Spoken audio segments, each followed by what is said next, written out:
बेटा अभी हमने रेट लॉ पढ़ा, जिसमें एक्सपेरिमेंटली बताया गया कि rate of reaction is directly proportional to the concentration of reactant to the power there may or may not be the coefficient.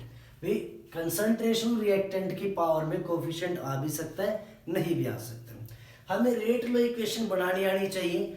कुछ इंपॉर्टेंट रिजल्ट्स है जो रेट लॉ इक्वेशन के लिए बेटा। तो सबसे पहला जो फर्स्ट रिजल्ट है फॉर रिवर्सिबल रिएक्शन, अगर हमारे पास मान लो rate law equation for reversible reaction, अगर हमारे पास कोई रिवर्सिबल रिएक्शन है बेटा, रिवर्सिबल रिएक्शन कैसे, जैसे मान लो H2 प्लस I2, जब ये फॉरवर्ड में जा रही है तो इसका रेट कांस्टेंट है बेटा K1। जब ये फॉरवर्ड में जा रही है तो इससे बन गया 2HI, और जब ये बैकवर्ड में जा रही है तो इसका रेट कांस्टेंट है बेटा K2। ठीक है, क्योंकि रिवर्सिबल है तो फॉरवर्ड में भी जाएगी, बैकवर्ड में भी जाएगी। ठीक है, तो यानी फॉरवर्ड जाने में रेट क्या है बेटा K1, बैकवर्ड जाने में रेट क्या है बेटा K2। तो इसका जो मैं रेट बनाऊंगा बेटा, तो जो रेट होगा ना वो एक्चुअल में ये आएगा, रेट इज इक्वल टू, अगर हम बात करें 1/2 change in concentration of HI divide by dt, इसके बराबर होगा।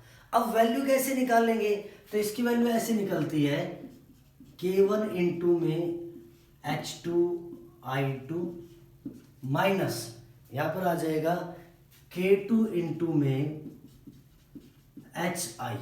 ठीक है बेटा, और टू द पावर क्या आ जाएगा 2। तो अगर कोई रिवर्सिबल रिएक्शन है उसका रेट निकालना है, और K1 गिवन है, K2 गिवन, और इनकी कंसंट्रेशन भी गिवन है बेटा, तो K1 इंटू रिएक्टेंट का प्रोडक्ट बनाएंगे रिएक्टेंट का, माइनस K2 इंटू प्रोडक्ट की कंसंट्रेशन पावर में इसका कोफिशिएंट आ जाएगा। तो ये किसके लिए बेटा, रिवर्सिबल रिएक्शन के लिए।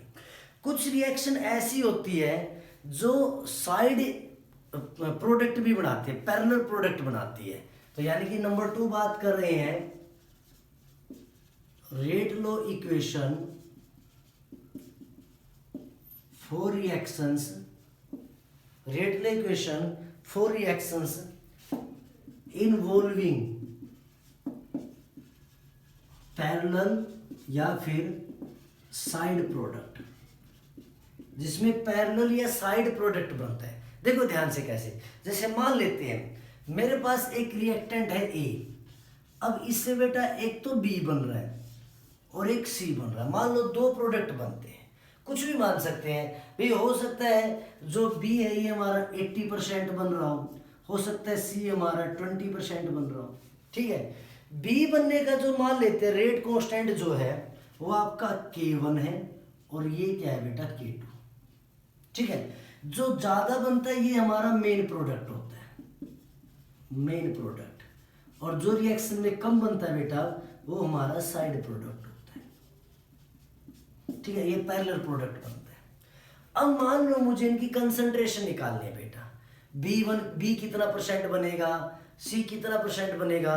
तो इनके निकालने का एक फॉर्मूला होता है, रेट का भी बताऊंगा, पहले परसेंटेज की बात कर रहा हूं, परसेंटेज यील्ड ऑफ बी। अगर मान लो मैं बी की बात कर रहा हूं बेटा, तो परसेंटेज का फॉर्मूला क्या होता है K1 divide by K1 plus K2। ऐसे ही मान लो मुझे परसेंटेज निकालनी है, परसेंटेज यील्ड ऑफ सी, तो वो क्या हो जाएगा बेटा K2 divide by K1 plus K2। तो ये क्या आ जाएगी परसेंटेज यील्ड। तो अगर हमें इनका रेट कांस्टेंट पता है और हमसे पूछ लेता है इनकी परसेंटेज बताइए कितनी होगी, अभी तो हमें पता है 80-20 है, लेकिन अगर ये नहीं पता हो, हमें रेट कांस्टेंट दे देता है दोनों का, ठीक है, बी की परसेंटेज बताइए, सी की बताइए, तो क्या ये फॉर्मूला लगाएंगे, जिसकी पूछने हो डिवाइड बाय दोनों का सम। ठीक है, तो ये क्या हो जाएगा परसेंटेज। और अगर मान लो इनका मुझे रेट निकालना है, तो जो रेट होता है, देखो रेट जो होता है, रेट क्या होगा बेटा minus D A divide by D T, क्योंकि ए क्या बेटा हमारा रिएक्टेंट है, तो वैल्यू क्या बनेगी हमारी K1A K2A, यानी कि K1A प्लस K2 इंटू में ए कॉमन ले लो बेटा, तो A इंटू में K1 plus K2।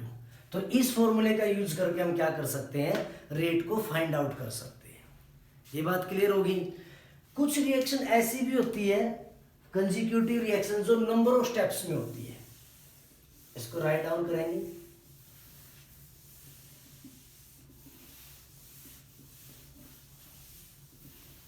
Number third, for consecutive reaction,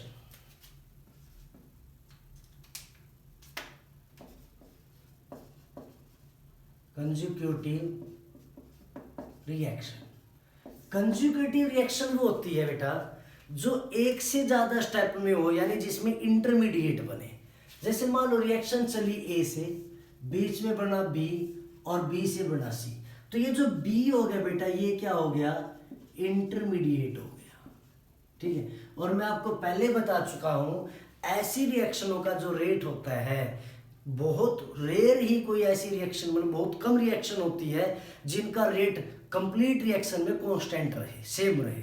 तो ऐसी रिएक्शन का रेट भी डिफरेंट होता है। ए से बी मान लो रेट K1 है, ए बी से सी क्या बेटा रेट K2 है। तो इस स्टेप का रेट अलग निकलता है, इस स्टेप का रेट अलग निकलता है। क्लियर होगी बात है। ये नहीं कि आप इन दोनों का सम करके निकालेंगे, नहीं, ऐसी रिएक्शन का डिफरेंट पार्ट्स का रेट डिफरेंट आता है बेटा, और अलग अलग तरीके से निकाला जाता है। क्लियर होगी बात है, यहाँ तक क्लियर है, सबको समझ में आ रहा है। उसके बाद है हमारे पास, अब मैं इनके कुछ एग्जाम्पल करके दिखाता हूँ आपको। जैसे मान लो जो भी मैंने जो बातें की है इनकी मैं आपको कुछ एग्जाम्पल देता हूँ। एक रिएक्शन है हमारे पास, एक बार यहां तक नोट करेंगे बेटा। एक क्वेश्चन था हमारे पास जिसमें हमें डिफरेंट पार्ट्स में रिएक्शन को स्टडी करना था।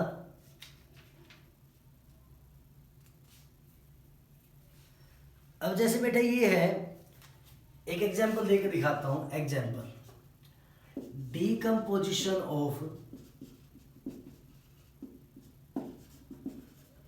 N2O5। जब N2O5 को आप डिकम्पोज करते हो, 2 मोलिक्यूल ऑफ N2O5, इससे बढ़ता है 2NO2 4NO2 प्लस में O2, ये बनता है। ठीक है, अब ये 4NO2 प्लस में O2 जो है बेटा, ये रिएक्शन नंबर ऑफ स्टेप्स में चलती है। चलो इस एग्जाम्पल को फिलहाल छोड़ देते हैं, इसमें तो एक ही स्टेप में रिएक्शन है, तो इसलिए मैंने इसको कंसिडर नहीं किया है। ये एक ही स्टेप में रिएक्शन है। जैसे कुछ रिएक्शन अलग है बेटा, जैसे ऐसी ही एक रिएक्शन है।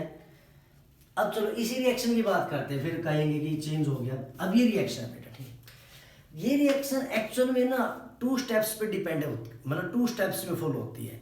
जो फर्स्ट स्टेप होता है बेटा, फर्स्ट स्टेप नंबर 1, ठीक है, वो होता है N2O5 का डिकम्पोज होना NO2 और NO3 में। ये बड़ा स्लो स्टेप होता है बेटा। और जो सेकंड स्टेप होता है, स्टेप नंबर 2, वो होता है NO3 का फर्दर N2O5 में जुड़ना और यहाँ से 3NO2 प्लस O2 बनाना, ये फास्ट होता है। तो जो रिएक्शन अलग अलग स्टेप में होती है, या तो आप उनका डिफरेंट स्टेप का अलग अलग रेट निकालिए, अलग अलग रेट, इस रिएक्शन का रेट अलग होगा, इसका अलग होगा। लेकिन अगर मैं ओवरऑल बात करता हूं तो हमेशा वही स्टेप, जो स्लो स्टेप होता है, वही स्टेप रेट डिटरमाइनिंग स्टेप होता है।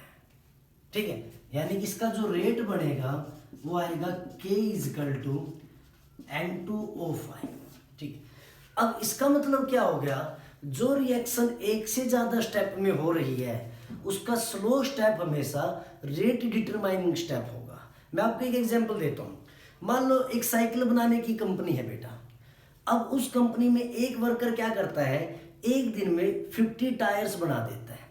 50 टायर बना करके, मतलब 50 पेयर ऑफ टायर्स, एक साइकिल में एक पेयर की जरूरत पड़ती है, 50 पेयर ऑफ टायर या रिम वगैरह बना के वो रख देता है। ठीक, एक दूसरा वर्कर है बेटा जो उस कंपनी में एक दिन में 40 साइकिल का जो ढांचा होता है, 40 ढांचे तैयार कर देता है बेटा। और एक तीसरा वर्कर है जो एक दिन में सिर्फ 30 मशीनरी तैयार करते हैं। तो अगर मैं कंप्लीट साइकिल की बात करूं, एक दिन में कंप्लीट साइकिल कितने बने बेटा? 30 बने, क्योंकि मशीनरी तो 30 बनी है।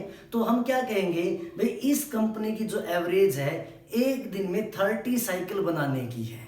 इसका मतलब क्या हुआ कि जो सबसे स्लो स्टेप होता है वो स्टेप क्या होता है बेटा? रेट डिटरमाइनिंग स्टेप होता है। ठीक है, ऐसे ही एक दो एग्जांपल और आप देख सकते हो, जैसे मैंने भी आपको लिखा NO2O2। एक एग्जांपल और है 2NO2 प्लस F2। जब आप ये रिएक्शन करते हो बेटा तो यहाँ से 2NO2F बनता है। ये भी 2 स्टेप में रिएक्शन होती है। जो फर्स्ट स्टेप होता है हमारा, स्टेप फर्स्ट, वो NO2 प्लस F2, यहाँ से NO2F प्लस में F बनता है, और ये स्लो स्टेप होता है बेटा, बहुत ज़्यादा स्लो। और जो सेकंड स्टेप होता है हमारा, स्टेप नंबर 2, अब देखो यहाँ से F है हमारे पास, यानी कि क्या है बेटा? नीसेंट F जो बहुत ज़्यादा रिएक्टिव है, और प्लस में NO2, तो यहाँ से NO2F बन गया। ये स्टेप बहुत ज़्यादा फास्ट होता है, तो इस स्टेप पे क्या करेगा? हमारा रेट डिपेंड करेगा। आपको चेक करना भी आसान है। देखो फ्लोरीन नीसेंट अनस्टेबल होता है, ये स्टेबल है, तो स्टेबल से अनस्टेबल की तरफ जा रही है रिएक्शन। ठीक है, तो यानी कि सिंपल सी बात है, वो स्लो होगी। फिर वो क्या हो रही है? अनस्टेबल से स्टेबल की तरफ जा रही है, तो बहुत ज़्यादा फास्ट हो जाएगी। तो जो मल्टीपल स्टेप में होती है ऐसी रिएक्शन को हम कंजुगेटिव या कॉम्प्लेक्स रिएक्शन बोलते हैं। तो इसके लिए हम एक वर्ड और यूज करते हैं, कॉम्प्लेक्स रिएक्शन। कॉम्प्लेक्स रिएक्शन की बात करते हैं, क्लियर है बात ये? तो कॉम्प्लेक्स रिएक्शन में जो एक से ज्यादा स्टेप में होती है, तो जो रेट निकलता है, या तो आप क्या कीजिए, अलग अलग स्टेप का अलग अलग रेट निकालिए। नहीं तो अगर आपको ओवरऑल रिएक्शन की बात करनी है, तो जो सबसे स्लो स्टेप होता है वो रेट डिटरमाइनिंग स्टेप होता है।